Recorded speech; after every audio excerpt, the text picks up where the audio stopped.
What's going on, guys? I'm here with another video. So today is the follow-up review for the Timberland Pro Resister 6-inch work boots. So one thing I want to mention is I apologize I've not uploaded in a little bit. I've been busy with work and my personal life. And another thing is that this unfortunately is not 6 months as I promised. As I just mentioned, that's why I did it in that order. My life has gotten in the way quite a bit, so that really has refrained me from doing the 6-month follow-up. So instead, it's going to be a 7.5 month follow-up. But yeah, let's get straight into it. So first things first, I'm going to give you guys a breakdown of how this is going to go through. So like I did in the initial review, I'm going to break this up in 3 parts, but in one video. So this will be a bit lengthy. So if you guys want to take a break, feel free. You guys want to grab some snacks, popcorn, drink maybe, feel free, but sit back and enjoy. So first we're going to start off with the aesthetics, so the visuals of the boots. How do they play out in terms of, you know, the wear and tear?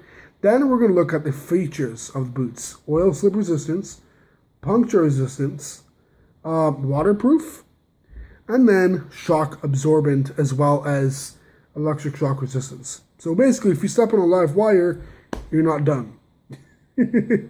Now, I really can't say too much about that, so that's basically all I have to say about the electric shock resistance. Yeah, so that got out of the way pretty quickly. So, as always, for any review I do on any products, pictures will be in the description. Sorry, not in the description. On Instagram. Link for Instagram will be in the description. And yeah, so anytime I mention any social media, in the description, the link will be for it. As well as my main YouTube channel page, you guys can also find them there. So, without further ado, let's get into talking. So, first things first, aesthetically. Now, I'm going to give you guys a quick look at the boots, despite that I just mentioned I'm going to have pictures on Instagram. This is so you guys can kind of see a quick glance at what they look like. Because definitely it will shock you. So looking at the boots, you've got quite a bit of wear and tear on them. Now 7.5 months has done justice because these boots are phenomenal. And I'm going to say that so many times throughout this video. It is a fact. Now, if you guys are looking for something that's really, really rugged, I would go with the Boondocks, which was going to actually be my second option. They just were a little too expensive for me at the time. If I can get them, because now on the website they're $200. These I paid $230. In case you guys are curious, at the time, and again on the website it's like $170. Yeah, would not do that ever again. That was definitely a ripoff. Not saying they're not worth the insane amount of money, but they're, well, yeah, expensive. So for $170, that's what I'm going to mark the price as, since that's what they are on the website, and that's what I'm linking you guys to. Are they worth it? Abso-freaking-lutely yes. 12 out of 10. 1,000 out of 100, yes. Definite go. However, what are the cons? You guys may be asking that. As, yeah, everything that comes nice and fancy has its flaws. So we're going to take a look at that right away. Now, looking at the aesthetics, looking at the way the boot presents itself, 7.5 months, almost 8 months, if not already 8 months after buying them, they look actually pretty good considering that I really do try my best not to damage these, which, despite the way they look, that is a fact. Now I'm going to give you guys a breakdown of all the things I've done with these boots. Sorry about that. And that will give you guys an idea of the kind of pressures and basically tortures I've put these boots through. So one is obviously my main job, which is working for a waste management company. And that is actually fairly light in terms of, you know, destroying these boots. This is more of a representation of what's happened, as this is just me accidentally kicking the step or something, you know, rocks or whatever, when I'm getting in and out of the truck. This is me every other time I'm doing something, so it's not work related. This is me doing yard work, gardening, anything that I don't want to destroy a good pair of shoes, throw these puppies on, and I get the job done. Now, if you guys are looking for something really, really durable, these definitely do the job in terms of the upper materials. So we're going to take a look at the bottom and the outsole in just a second. But first, let's finish off with the upper. So looking at the upper, I want you guys in the comments to tell me what you guys think, you know, out of 10 they look like. So give me a rating out of 10. So 1 being obviously they look terrible for what I've put them through, and 10 being they look absolutely fantastic considering what I've put them through. Now, out of, a torture test going from 0 to 10, from 1 to 10, sorry, I would say I gave them about a 5 or 6 in terms of how much I'm putting these boots through in terms of, vigorous activity, whether it be, I'm putting these boots through whatever. You know what I mean? So, like 10 being like really, really, really heavy construction, you're kicking your way through dirt, rocks. 1 being you're just kicking your way through grass. So yeah. Now, I'm going to give you guys a breakdown of where all this stuff comes from. So, as you guys are going to see, there it is, yellow paint. I do paint. Sorry about that. I do paint. As you guys are going to see in several different spots, I do paint. 1 big, big pro. You guys are going to see, wow, look at this side. Really clean. And then you look at this side. What the heck happened? You guys really want to know? A power washer happened. I was curious. This is kind of the stupidest thing I've ever done. I would not recommend this, but it does work. But again, wouldn't recommend it unless your boots are waterproof. Don't potentially destroy your boots. Now, I didn't do much to these aside cleaning them. There was a lot of paint all over here. That took it right off. So basically, it's a jet washer, and it took all the paint off because it's hot water. Heated the paint off, plus the power of the water. It whipped it right off. It turned out like that. So definitely, if I were to say to if I were to put these under a pressure washer, a power washer, whatever you call it, a jet washer, that you use to clean shop floors and mechanic shop or whatnot in similar areas. This definitely would come off. All this dirt, you guys see this, all these stains probably would come off. So that will give you an idea of just how powerful those power washers are. Now, in terms of scratch and scuffs, there you have it.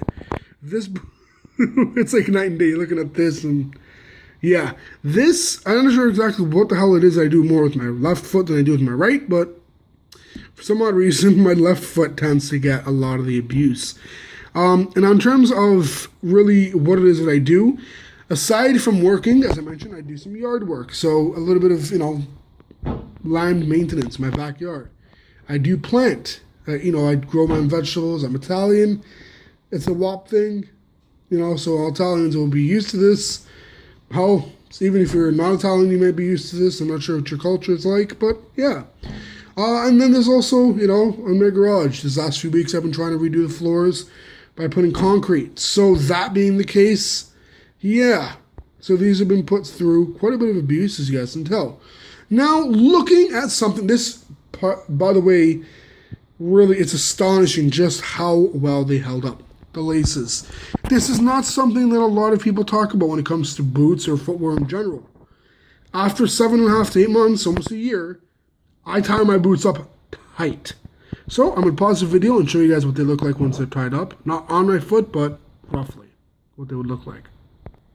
So that is what they look like once they are tied. So I military tie these as this. That's what I call it, as this is a method used for tying your boots in the military to prevent them from unlacing and just getting a better hold of your ankle.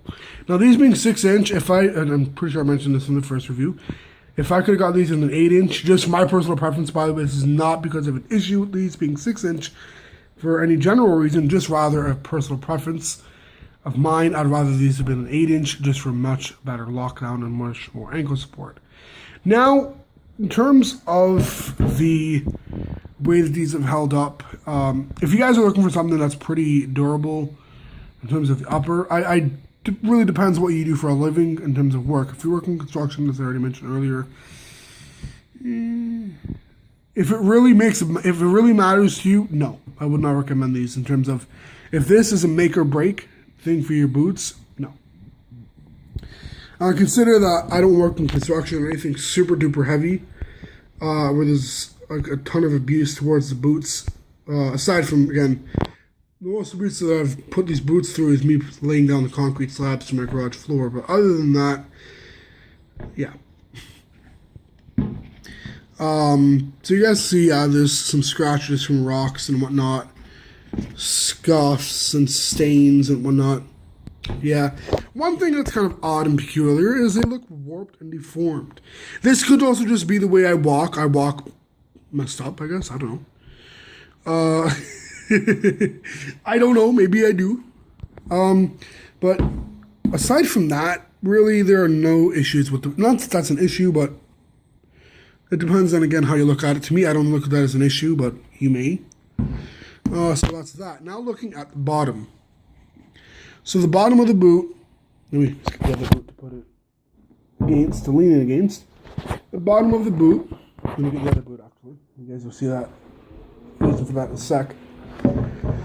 Is surprisingly worn down. Now, only in certain areas, which these are the high contact areas, aka the areas of which when you're walking or working or whatever the heck you're doing, that you're going to get into more contact in any other part of the footbed, the bottom of the shoe, the outsole, with the ground than the rest.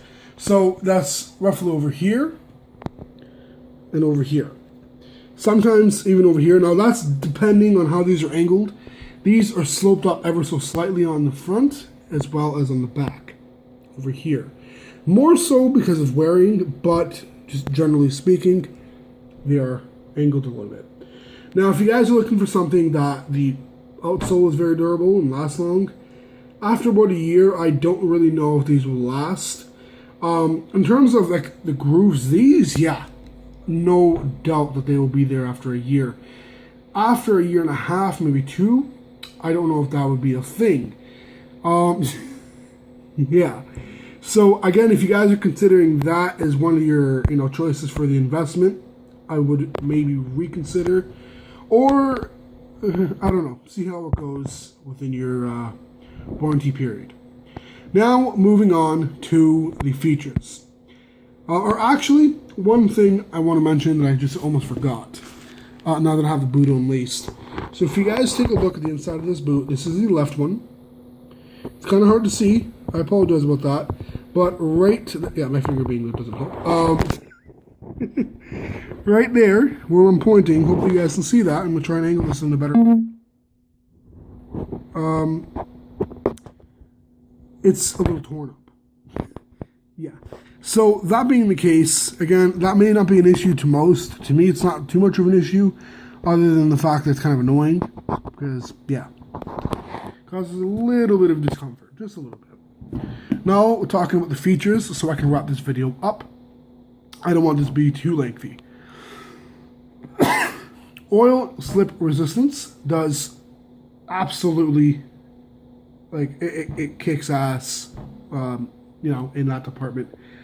Walking on grease, any form of, surface alteration. So if you have anything like oil, grease, for instance, the grease that is used to lubricate the hydraulic arms on a garbage truck, for those of you who know what the hell that's like, not fun to slip on, by the way, but these boots, you don't got to worry too much about that, because that's not so much of an issue.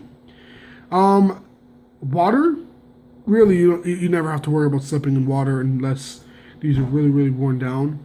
But after about a year, for me, I don't see that being an issue. Waterproof really whoops ass. I'm not sure if I already mentioned that enough or at all. But yeah, whoops ass waterproof. That being a feature, really does well. 10 out of 10 for that. 10 out of 10 for comfort. 10 out of 10 for oil slip resistance. 10 out of 10 for just about everything. Now, where is that not 10 out of 10 rating going to go? That, my friends, is actually going to be to the wear and tear durability section. So these boots, unfortunately, they just weren't meant to last more than a year, I think. So despite that, I'm not very, abusive towards these boots, so to speak. They definitely have seen better days, which would include 7 months ago. Better days. You know, the first like 15 to 30 days you have these, the best time you're gonna have, or at least after you've broken them in. Now, in terms of just general like shock resistance and the anti-fatigue midsole and insole, really do a great job. I have no complaints with comfort, as I already mentioned. 10 out of 10. Now, my final thoughts will definitely be quick, because there's not much bad to say about these other than what I just said. So if you guys are looking for a great pair of work boots, you guys have seen what I've put these through after about 6, 7 months, 8 months, almost a year. And after 2 years, if I still have these, I will definitely do another follow-up so you guys will see exactly what it is that these boots can handle. Or rather, what they can't. Anyways, guys, thank you so much for watching, and until next time, My Life in the 6, out.